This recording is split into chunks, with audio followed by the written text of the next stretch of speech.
पहले ही से इंतहाई बेहुदा हरकतें किया करते थे। लूत ने कहा कि ऐ भाइयों, ये जो मेरी कौम की लड़कियां हैं, ये तुम्हारे लिए जायज और पाक हैं, तो अल्लाह से डरो और मेरे मेहमानों के बारे में मुझे बेआबरू न करो। क्या तुम में कोई भी शाइस्ता आदमी नहीं? वो बोले, तुमको मालूम है कि तुम्हारी इन बेटियों की हमें कुछ हाजत नहीं, और जो हमारी गरज है उसे तुम खूब जानते हो। लूत ने कहा, ऐ काश मुझ में तुम्हारे मुकाबले की ताकत होती, या मैं किसी मजबूत कले में पनाह ले लेता। फरिश्तों ने कहा, ऐ लूत, हम तुम्हारे परवरदिगार के फरिश्ते हैं, ये लोग हरगिज तुम तक नहीं पहुंच सकेंगे।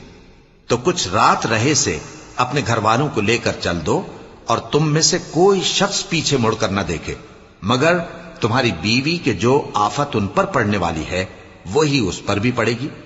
उनके अजाब के वादे का वक्त सुबह है, और क्या सुबह कुछ दूर है? फिर जब हमारा हुक्म आया, हमने उस बस्ती